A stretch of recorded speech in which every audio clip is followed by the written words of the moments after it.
Mwongeye kwirirwa abakunzi ba Kamukama TV Rwanda, ngewe turi kumwe muri studio nitwa Dina, turi kumwe n'umutumirwa wacu nk'uko bisanzwe twagarutse twabazaniye insanganyamatsiko nziza. Ndabizi urubyiruko turi buze gukora, urubyiruko nkanjye nk'abakobwa turi buze gukuramo inyigisho. Tugiye kuganira ku nsanganyamatsiko ivuga ngo kuki abakobwa tugwa mu mitego y'ubusambanyi tutabiteguye. Turi kumwe n'umutumirwa wacu arabibwira, tugiye kubiganiraho, turakwakiriye. Urakoze kunyakira muri studio. Ndi Kamukama, dusa n'abamenyeranye, ntabwo ndi umushyitsi, ndi umusangwa kandi na Dina akunda kunyakira, nawe tuba turi kumwe kenshi cyane. Nitwa rero Kamukama. Nitwa Kamukama. Insanganyamatsiko Dina yansabye ko tuganiraho isa n'ikomeye, ariko turagerageza tuyiganireho, kandi ndayibaganira nk'umupapa ufite urugo, ufite umwana, ufite n'abandi ndera. Rero iyi nsanganyamatsiko uvuze ni ikintu gikomeye cyane. Abana benshi b'abakobwa bisanga bakoze imibonano mpuzabitsina, ariko muri byo batari babiteguye, batari babiganiriye. Ni ukuvuga ngo atari ikintu yashyize muri gahunda, ahubwo akisanga yaguye mu mutego w'umusore we wabiganiriye, wabiteguye. Rero muri iki kiganiro bijyanye n'insanganyamatsiko usabye ko tuganiraho, ndagira ngo mbabwire ibice by'umubiri w'umwana w'umukobwa umusore adakwiye gukorakora, kuko bishobora kugugusha mu mutego wo gukora imibonano mpuzabitsina utari wabiteguye. Dina, iki kintu uracyumva? Ntibigutera isoni, ntibigutera isoni, kuko nawe biraza kugufasha, nawe muri icyo gihe ugishukwa. Birumvikana? Ni ukuvuga ngo rero ubusambanyi buturuka hehe, cyangwa gukora imibonano mpuzabitsina bituruka he? Bituruka kuri wa mubiri wagize ubushake, ubwo bushake bugatuma wirengagiza ingaruka wabikuramo, ingaruka zizava. Mu by'ukuri ingaruka ziri mu busambanyi urazizi, usibye no kuba ari icyaha kizaturimbuza, ariko no mu buzima busanzwe inda zitateguwe, ukabura ubuzima, ukabura uko wiga, ukazabura ibirori, ejo ukarwara indwara zandurira mu mibonano mpuzabitsina, harimo na sida noneho idakira. Mu by'ukuri ubusambanyi ni ikintu urubyiruko rukwiye guhunga cyane. Ariko noneho hanze aha abagabo ndetse n'abagabo bakuru bafite amaguru, bafite abagore nkatwe, barimo barangiza abana b'abakobwa. Rero reka tuganire turebe uburyo abana b'abakobwa bakwirinda kino kintu. Mukobwa rero nka Dina n'abandi bangana nawe, niba ufite umusore mukundana cyangwa se muganira, ndagira ngo uzirinde ko agukorakora muri ibi bice tugiye kuvuga, kuko bishobora gutuma wisanga umubiri wagukoresheje ibyo utari wagambiriye. Ahantu hambere utazemera ko umusore agukorakora ni ku ijosi. Ushobora kuba utari ubizi, ku ijosi ni ahantu habi cyane, hagira hari ikintu bita mu Kinyarwanda ubushagari, cyo kumva nk'ikintu kimeze nk'ukiri igitutu. Ni ukuvuga ngo iyo umuntu agukoze ku ijosi, ariko ari umuntu mudahuje igitsina, umukobwa ku muhungu cyangwa umugore ku mugabo, ni ukuvuga ngo umugabo agafata umugore cyangwa umusore agafata umukobwa ku ijosi, amukorakoraho, amuhumekeraho, amurumarumaho, amushimashimaho, amusomasomaho ku ijosi. Nimvuga gusa mutaza kumva ku muntu, ku ijosi. Ibyo bintu nubona umusore atangiye kukwegera abikora bene ibyo bintu, arimo akuruma mu ijosi, arimo agufata mu ijosi, umenye ko arimo kugira ngo akuganishe mu nzira zo gukora imibonano mpuzabitsina. Ni byiza ko natangira gukora ibyo bintu mubwire utoyasigaho, ntabwo izo gahunda arizo ndimo. Niba muri mu cyumba, sohokayo vuba, mwicare. Ubundi mugira iki mu byumba byawe? Mwicare muri salo.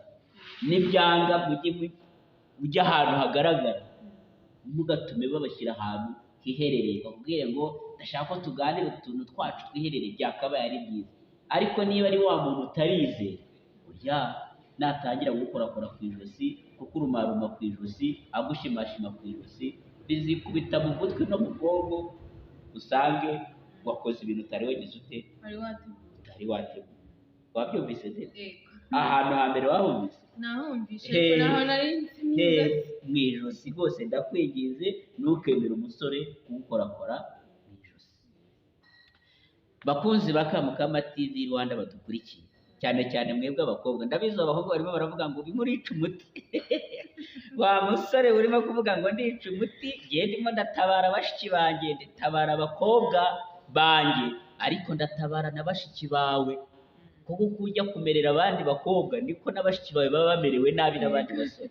Ndimo ndatabara bashiki bawe rero, utandakari, ariko abakobwa bo ndabizi ndimo ndabafasha cyane. Ahantu ha kabiri uzirinda ko umusore agukorakora ni ku nda no ku mukondo. Azakubwira ati rega nta kintu ndi bukore, ariko mbabarira mfateho. Noneho mu bwonko bwawe ukavuga utari kwa mugani ko dukundana, kandi akaba anyemerera ko ntacyo turi bukore, afashe aho byatwara iki. Ariko icyo kintu bivuga iki? Uko akubwiye ngo nafataho ntacyo biri gutware, uzisanga yagushyize muri muti yo gukora n'ibyo yagambiriye wowe utari watekereza. Kuko iyo wamaze kugera muri wa mwuka wo gufatwa no kuza ku mibonano, umwuka wabyo wagufasha kwigarura ndakakubura byakugora. Ariko ni byiza kubifatirana hakiri kare bitaraba. Ntuzigere Dina nawe nyumva wa mukobwa we umusore akubeshyabeshya ngo reka basi mfate ku nda no ku mukondo, ntacyo ndi bukora, ariko n'abantu nyagutsindwa uramutabara yabaye. Mwa basore mwe mwaretse kutubeshyabeshyera abakobwa, nufata ku nda urakiri iyihe ndwara? Nufata ku mukondo urakiri iyihe ndwara? Hari indwara urwaye bikuvura? Rero abakobwa, niba utagambiriye gukora imibonano mpuzabitsina n'umusore, ntukemere ko agukorakora ku nda, ntukemere ko agukorakora ku mukondo, kuko byakuzanira ubushake bwo gukora imibonano kandi utari wabigambiriye. Twongere twibutse abantu ingaruka z'ubusambanyi ni izihe? Ni ukurimbuka bw'iyobokamana no mu buzima busanzwe, sida, gutwara inda z'inda utari wateguye, ukava mu ishuri iwanyu bakakwirukana, ntuzigere ushaka ngo ushyingirwe mu rusengero ngo dukore ubukwe twambara amakositime. Uzi iyo nambaye kositime ukuntu mbere? Dina ndi tayari kuzambara kositime washatse umugabo w'umukirisitu tugutahiye ubukwe. Nanjye ndi tayari kwibambika. Rero ndakwingiye, ahantu hambere twabonye utazemera ko gukorakora ni he? Mu ijosi. Mu ijosi. Tugeze aha kabiri hehe? Ku nda no ku mukondo. Ubundi urumva umuntu wageze ku nda no ku mukondo ngo abazamura kaba kabaye, aba yamaze kuguterura mu mutego utari bwikuremo. Ahantu ha gatatu, mwa bakobwa mwe bagenzi ba Dina, mutazigera mwemera abasore kubakorakora igihe mutahanye gahunda yo gukora imibonano mpuzabitsina ngo mwabiteguye. Uzirinde ko gukora hehe? Ko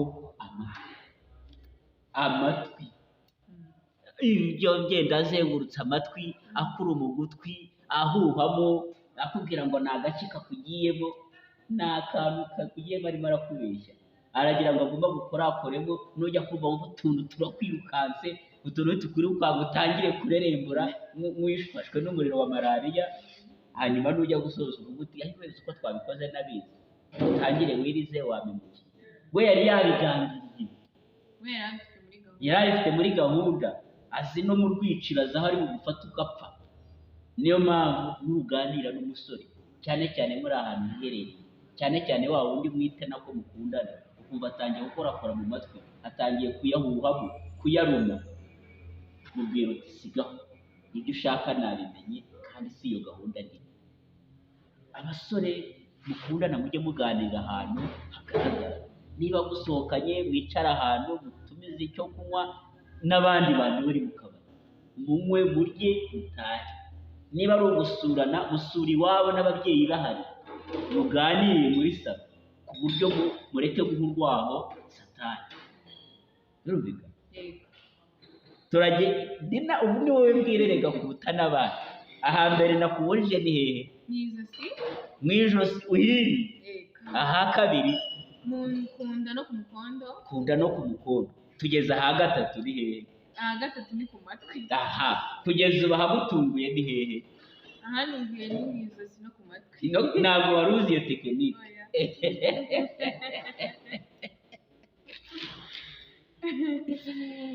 Abadukurikiye, niba nawe birimo kugutungura nka Dina, ukurikire ukomeze ukurikire ino videwo, hari n'ibindi biri buze kandi byashobora kugira gute kugufasha. Urashaka ahantu ha kangahe? Tugeze ku ha kane. Aha kane hashobora kuba hazwi ariko tubibutsa ku kibero cyangwa ku matako. Dina, uretse muganga n'umubyeyi wawe, mama wawe afite ikintu agufasha cyangwa n'abarumuna bawe, nta muntu wemerewe gukora ku matako no ku bibero. Urimo urabyumva? Buriya nabyo twavuga ko ari igice kiranga igice cy'imyororokere y'umukobwa. Niyo mpamvu tubona umukobwa wambaye akantu kagufi, twabona ibibero bye hafi n'amatako tukibaza biriya ni ibikira. Ni ukubera iki? Ni imyanya yagombye kuba ari ibanga. Rero nubona umusore atangiye gukorakora mu bibero, atangiye gukorakora ku matako, birumvikana yageze na hahandi tutari buvuge. Byarangiye. Rero kugira ngo ubyirinde, kandi kwa kundi twavuze, arabanza akubwira ati ni ukuri nta kintu ndi bukore, ariko mbabarira afateho gusa. Arafataho akiri, arafataho bimuvuriye. Icyo cyo kukubeshya ngo nta kindi ashaka ni uguterwa no kuguturamo, kugira ngo uze kwisanga ahubwo ari wowe urimo kumuhendahenda, cyangwa wacecetse utakibasha kuvuga. Kubera iki? Kubera ko wafashwe. Niyo mpamvu mwinginga kugira ngo ibibero, amatako yawe bibe imyanya y'umwihariko yawe, bibe imyanya y'icyubahiro yawe. Kuri wa munsi uzayigenera umugabo wawe wasabye agapfa, papa akamwita umukwe, mama akamwita umukwe, basaza be bakamwita muramu wacu, uwo wenyine niwe wemerewe kugukorakora ku bibero. Wabyumvise? Ibyo bintu wabyumvise? Yego nabyumvise. Hehe, hansubiriremo ubu narakaye. Yego. Ahantu hambere tugomba kwirinda nk'abakobwa nyine kugira ngo tutagwa mu mitego yo kuba twakora imibonano mpuzabitsina tutabiteguye cyangwa tutabishaka. Yego. Tugomba kwirinda umuhungu udukorakora mu ijosi. Mu ijosi, yego.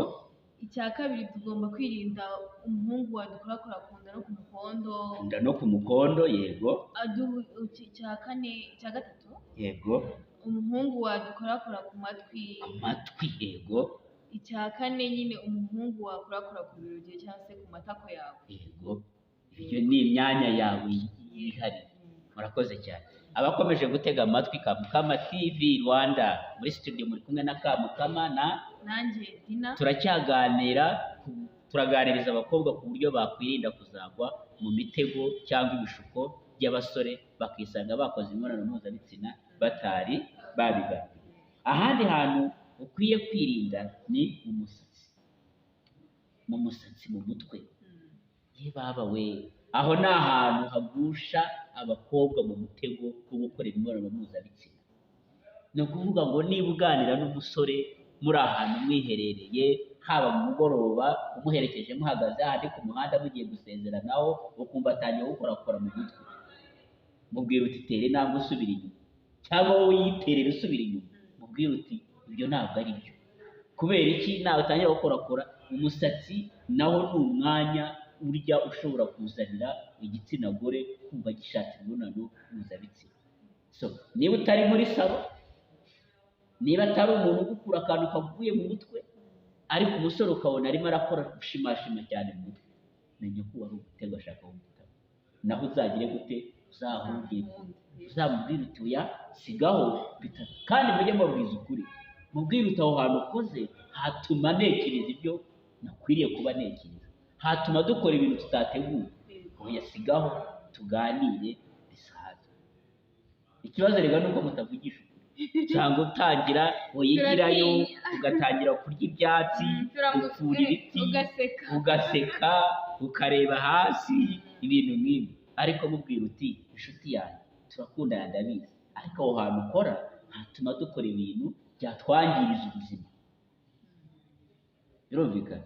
Buriya niba hari ikintu abahungu batinya umukobwa ubabwiza ukuri, ariko ukababwiza ukuri mu rukundo, iyo babwije n'ukuri barakubaha. baranakubaha. Noneho niyo agenda atangira kuvuga ati yaba umugore muzima. Ariko iyo umuhungu atangiye gukorakoraho ugaseka ntabwo ushaka kumubwiza ukuri, birangira nyine akumenyereye, igihe cyose mwahura aragukorakora n'ubundi. Ariko iyo atangiye gukorakora kumubwiza ukuri nyine arakubaha, naho akubonye ubona avuga ati turamutse duhuye ngakora iki byaba bibi. Kandi bituma noneho anabona ko waba umugore muzima, akanakubaha, bikanatuma agukunda cyane. Mu musatsi bakabakabona, sibyo? Ahandi hantu kugira ngo dusoze, mu biganza uti se kuramukanya nta kibazo, dore twasuhuzanyije n'abandi bose urabasuhuza. Ariko nimuba murimo kuganira, cyane cyane muri mu nkuru z'urukundo, murimo muraganira ku rukundo rwanyu, ukabona atangiye gukora mu biganza, arimo aragushimashimamo, arimo arashaka kukuruma, arimo arafata ikiganza cyawe agira ngo ajye agufatisha ahantu he hatandukanye, nta bindi ashaka. Mu kiganza naho harimo uburyo bwamukururira kujya gukora imibonano mpuzabitsina. Ni ukuvuga ngo umusore niba mukundana, mwasuhuzanyije, mwashoje, muriho muraganira, ibindi ibiganza byawe ubimwime, agukore mu kiganza, mufite inkuru mutera, musetse, mugire gutya, birangire. Ariko kuzihamana agatangira gushimashima, abagira ngo amuture mu mutego w'ubushake bw'imibonano mpuzabitsina. Icyo kintu nacyo ukimenye. Icya nyuma, ngiye kukubwira icya nyuma, hanyuma uze kubidusubiriramo n'uburyo nawe ubimenye. Icya nyuma rero ni ku mabere. Impamvu nyigize icya nyuma ni uko cyo kidasanzwe. Ku mabere y'umuntu igitsina gore ni ahantu hakwiye kubahwa, ntukanatume umuntu wese aribona. Impamvu rikwiye kuba umwanya w'ibanga. Kereka uwabyaye, urabizi iyo wabyaye ibere ntabwo riba rikiri umwanya w'ibanga, riba ryabaye inkongoro y'umwana. Ariko igihe utarabyara ntabwo ari inkongoro y'umwana, ntabwo ari inkongoro y'umusore mukundana, ntabwo ari inkongoro y'umugabo. Ni umwanya wawe w'ibanga, w'icyubahiro cyawe.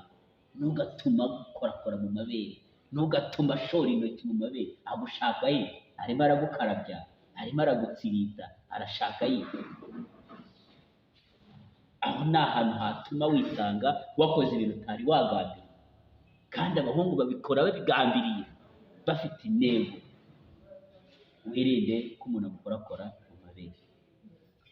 Kuri jyewe ndashoje, ariko wowe bidusubiriyemo twumve, ubihamirize n'abakobwa uti kandi ibi ndabizi koko bijya bitwica, tubyirinde.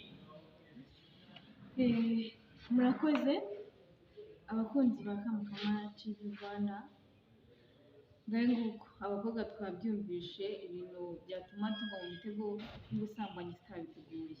Kandi koko pe bibaho kuba umuhungu yakugurisha mu busambanyi utabuteguye, cyangwa se utanabishaka, ukazicuza nyuma. Ariko biba byiza wirinze mbere.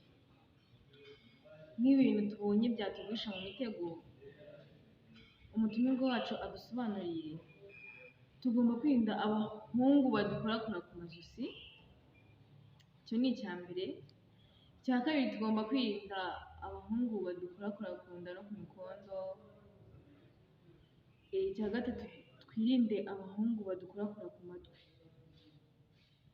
Icya kane, twirinde abahungu badukorakora mu misatsi, bagenda bashima mu misatsi, nabyo byakugurisha mu mitego.